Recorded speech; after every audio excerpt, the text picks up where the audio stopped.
More and more people these days are learning about the value of setting limits around what they tolerate or put up with people in their lives, especially toxic situations and people, and what kinds of things they're willing to commit to and when to say no. These things are called boundaries. This can be very healthy, but for many of us, setting boundaries is not nearly as easy as it sounds. Other people often don't like our boundaries much. You might have run across that, and they just don't honor them. Sometimes they do, but oftentimes not. And then other times, I think we don't even like our own boundaries, so we sort of let them go, or we don't feel strong enough to enforce them. And then still at other times, we might follow through and they don't really get us where we wanted to go in the first place. So if you've tried that, you might feel like a jerk sometimes, like, why did I push so hard for something that now I didn't even get what I wanted out of it? Or we can feel insecure about trying to make new boundaries. I mean, after all, if I've tried these and they didn't work before, or I wasn't happy with them, they didn't get me where I wanted, then I don't know, maybe I should just go with the flow and let things happen and let people say and do what they want. We really can question ourselves and doubt our abilities or our judgment. So while boundaries can be great and setting them can be very helpful, we need to use them carefully. And there's some things that we need to understand about them. And if we do, it can really help set the tone for our future. But if we don't, it can lead to years, decades, or a lifetime of struggles or regrets or frustrations. So part of what it means to be human is to have ideas, to have goals and dreams. If you think about it, from the time that we're young children through our whole lives, we always have ways that we think things should be, and we try to get things to be that way. We have needs to meet, whether it's simple things that aren't always easy, like eating and drinking, staying warm, being loved. We try to avoid unpleasant things like being too cold or getting injured or sick. So we get ideas about how the world works. And as we grow up, we get ideas about what families are about, how to succeed in relationships. And we get opinions about ourselves too, because, we're told things about ourselves, or we're given impressions, sometimes from maybe the way a parent or caregiver looks at us or doesn't look at us. Do they spend time? Do they scold us or shame us or love us? Maybe all of the above and other things. So these ideas shape us really deeply, and they can take us in many different directions in our lives. So as we take these different directions, we try out the different ideas and rules that we come up with, and we see how they work or how they don't. I call this living in life's laboratory, where what we do in life is we try different things, mix them together, and see what blows up, right? Maybe things once in a while work out. Maybe it makes a beautiful arrangement, and that's great. But we don't know until we try. And so as we try these different things, these form our opinions and they shape our values. So there's really three things that I wanted to talk about in this episode. And these are what these form. They form our values, our principles, and our boundaries. These three things do what I call playing pinball with each other our whole lives, bouncing off one another, and they have a massive influence really on how successful we become in many of our efforts.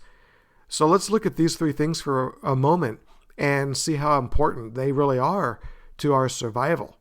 Now, when I talk about our survival, I mentioned some other things. There's things like eating and drinking and having a roof over our head and clothes and different things like that. Abraham Maslow broke down our hierarchy of need, and he put it into different tiers. So there's certain things that are very urgent and things like I just mentioned. And then there's things that are a little bit less urgent, but they're important. They're still needs. Maybe things like loving and belonging. So we have our urgent safety, then we have our next levels of safety, and we move to from there to loving and belonging, being accepted. Then we have other things like aesthetics and beauty we appreciate. These are also not completely optional. They are needs, and if we don't have them, it's commonly known that we're not going to do so well. And at the top of his chart, he had things like self-actualization. Then later on, he actually came back and changed the chart and added in not just actualization. He kept that, but then he also added self-transcendence, which means, going beyond ourselves, because it's not just about ourselves. We also need others, and that reaches into spirituality as well. So we have things that are important to us as we're surviving, as we're engaging in this world, and some things are maybe not seemingly so important, at least right at the moment, and some things are very important to us. Those are our values. So if you think about what are your values, what things are important to you, these are questions that it's good to be in touch with. It's good to have kind of a handle on. So for example, with values, we might have things like justice, right? If you see an injustice done, how does that strike you? How does that resonate with you? That might really bring up some junk, not junk, but some unhappiness, or really maybe disgust or anger, right? And why is that? It's not just a logical thing. It's you're having an actual reaction to that injustice. Or if you see that maybe there's something that's good where justice is served, or maybe somebody makes a wise choice, they choose rightly, and that feels good. You like maybe to see people act with kindness or love, or see loyalty. These are things that are examples of values. Security, success, stability. These are things that are important to us. Maybe service. Maybe you find it very important to serve others. Maybe service is important to be a regular part of life. If so, then maybe that's one of your values. Maybe it's one of your core values, meaning it's especially important. That's vital, right? Honesty. We can be honest. And okay, so one thing about these values is that they're different from our needs to an extent, because needs are things that we require in order to be okay. Values are things that even while we have need, these stand. Like, okay, if I'm going a little bit hungry, then maybe it doesn't mean that I should still be unjust, right? Maybe I should still treat people fairly, and that's not conditional based on how I'm feeling or how I'm thriving or how successful I am with my efforts. That's a core value. It's just something that it's important at all times. So maybe you have an adventurous spirit and you like adventure. So that could be a core value. Maybe it's just a value that if you can get to it, that's something that you really like. Our values can have different weights. They can mean different things at different times, but still have importance to us. It's just that the level of importance might be somewhat negotiable unless it's a core value, and then it might be like vitally important always. I spent a little time on the values part because this really shapes. If you think about this, it's pretty easy to see how our values really inform a lot of the choices that we make, which leads us to our principles. If we should treat people with respect, then that's important. But can respect be lost? Maybe it can be. Maybe respect is to be earned. Okay, now you're getting into principles. What are the rules or guidelines? So this makes it a little bit more personal. Values are things that are more ongoing, that have their level of importance. Principles is, well, what do we do with that? And this gets a little more personal. What are some rules and guidelines and beliefs that I have about these things? And these principles, now you can start seeing where it gets into some of our decision making, right? So I'm going to do things this way. Why? Because my values say these are important. So principles are things that they're not all just personal. They could be things out in nature and ways that the universe works, but based on that, you can see where they sort of guide us and shape our direction. If it's important to me to be honest and I have some needs, well, then what principles and guidelines can I put in place? How can I really express myself with, say, integrity and try to get my needs met or reduce conflict, because I shouldn't violate other people even when I'm trying to get my needs met. So these principles are rules or guidelines of how can I conduct myself and carry myself in this world, right? Okay. Now, there's a lot to be said about our values and our principles, and those of you that do my coaching might take more of a deep dive into this, but for the podcast, I have to keep it general because this is going to apply to a wider, broader audience, and rightly so. Now, what this leads us to is maybe there's limits to what we're going to do and not do, or limits to what we're willing to tolerate or not tolerate, maybe from the other people in our lives, right? Somebody maybe in the workplace puts a demand on you to sort of step outside of your work role and do what you think is a little bit too much, or do something for them. Well, you've got a decision to make, don't you? It's like, well, how do I weigh this out? I mean, they seem like they asked me nicely. They didn't violate me in that regard. What do I do? What do I do with this now? It takes some judgment. It takes some discernment to figure out, how do I manage this? What am I going to do? We've got some choices to make. Now, we're getting into the area of our personal limits and our framework. So this is where boundaries come in. And it's not always easy to set those limits properly. One thing that I think is undervalued with the whole idea of boundaries as well, we often talk about with what I'm not going to do. Okay, this is where my limit is. Fair enough. But I think an area that's actually left out quite a bit with boundaries is commitments and responsibilities. Oftentimes, if we have a false sense of commitment, we can do too much because we feel like I need to do everything that I can, and we don't put limits on ourselves. That's usually what we think of with boundaries, and rightly so. But I also just wanted to kind of give credit to, that's the upper limit, let's say, of boundaries, the most that I will do. But there's a lower limit. What about the least that I will do? That's a commitment. It's right for me to do at least such and such. The minimum viable boundary that I should have in this situation should be such and such. If there's a loved one and maybe I can't take total care of them, I have limits. Well, that doesn't mean that we then just cut them off and say, I can never have this person in my life, right? There's probably going to be some limit on the lower end of, I need to at least commit to X amount. And so let's do that. Now we're beginning to shape our limits and our boundaries. And this is sort of a beginning place that we have is, what are my upper and lower limits with my boundaries? As you think about settings in your life and you think about maybe some area, whether it's your work life, your personal life, wherever it might be, where you feel like something hurts. Maybe there's conflict. Maybe there's demands placed on you. Maybe just somebody thinks you should do things one way and you see it differently. Maybe there's some codependence where you feel like, wow, I feel like maybe I'm enabling this person or I'm doing too much, but I can't tell where to cut this limit. I just can't tell. I can't see it. And what happens when I try? Because, oh my goodness, when we try to put up boundaries, get ready, right? People do not like it when we put up boundaries. They might act like they're okay with it, or they might not. But either way, they might not honor those. So what am I talking about? What's an example of boundaries in a situation like this? What do I mean? Well, let's suppose somebody just thinks that you should prepare their meals and you're stretched, you're strapped for time. Maybe you work or maybe you don't. Maybe you're a parent, maybe you're not. But for whatever reason, you feel like that's just too much. Whatever it is this person is asking, it's pushing it. You feel inside that there's a limit being reached. What do you do with that? Well, what we do is we want to check in with ourselves and we want to say, all right, what is this that I'm feeling? Now, let's check in with our values and say, okay, where does this hurt? Are any of my values being challenged?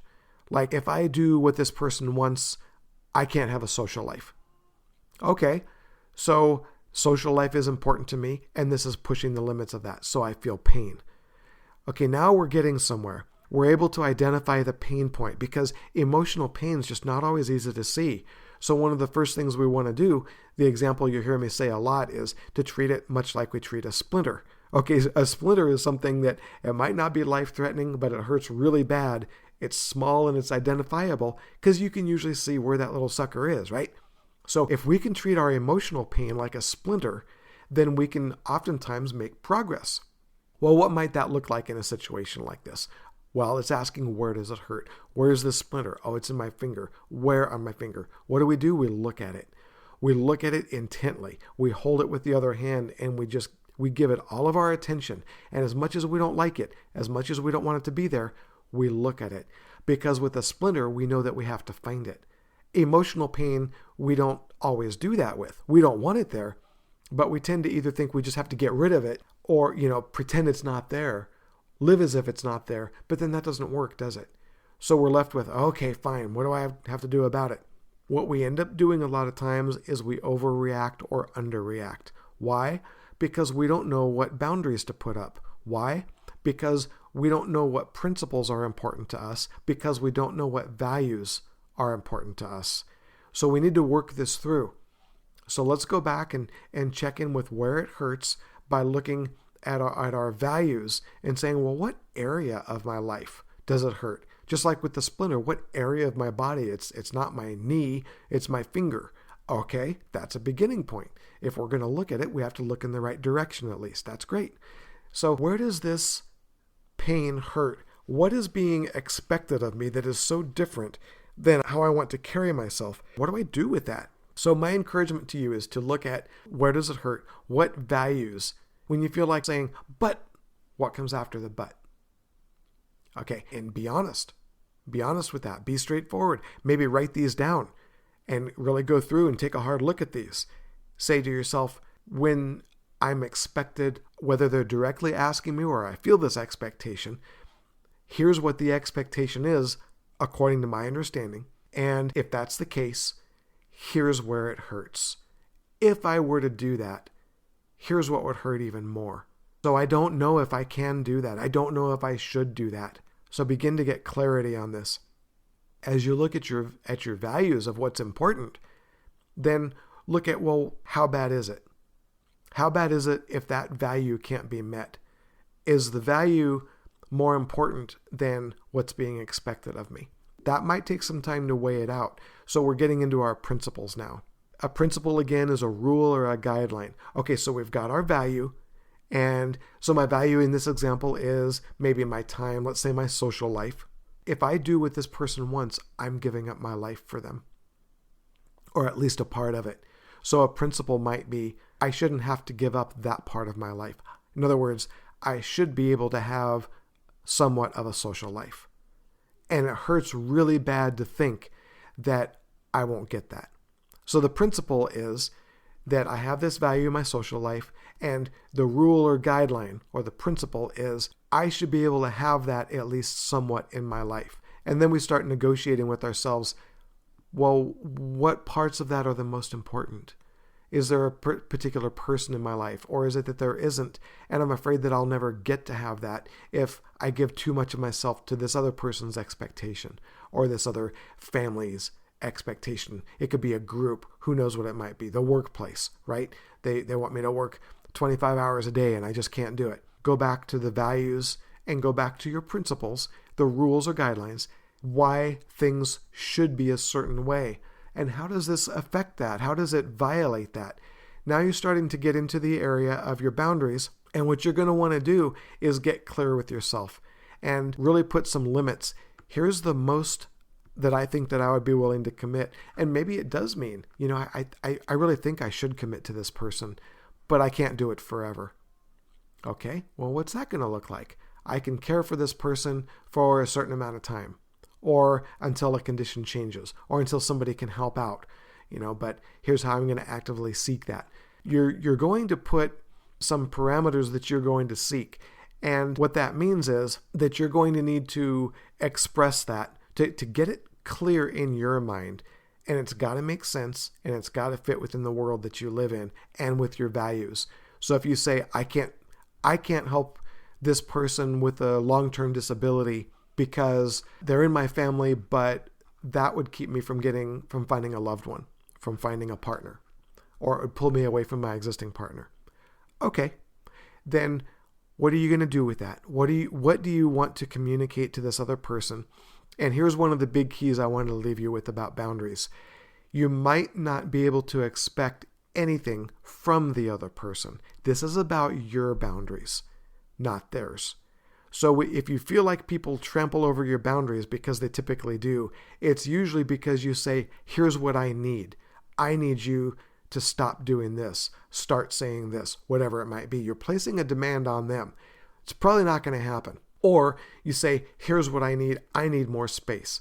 I need this. You can say it and they might honor it, but all too often what happens is they don't. So this boundary is not so much what you need to expect from others. It can include that, but only if it's coupled with what they can expect from you. This is why it's vital that it connects with your values on principles that are connected with those values, so that when push comes to shove, then you can stand and you could say, here's my limit. Remember I told you, when you scold me, I'm going to walk away. I told you, that's what I do. We can talk about this without you shaming me or berating me. When you do, here's what you can expect. When I leave, I'm not trying to be passive aggressive, but we can't be reasonable anymore. If you're asking me to take care of you this much, I've told you what my limits are. Here's what I can do. A person can love that, they can hate it, but they can't deny it. Because it's not coming from them, it's coming from you. And that perhaps is the biggest key to boundaries. So as you're going forward, establishing boundaries in your life, remember, this is your boundary. And if people have trampled over them, this might be why you've struggled to implement boundaries and keep with them. Because either it's involved placing an expectation on someone else, or asking them to change in some way, or it hasn't connected with principles that are based on your values. So that's what I wanted to leave you with today. I wish you all the best. Now go forth and set those boundaries.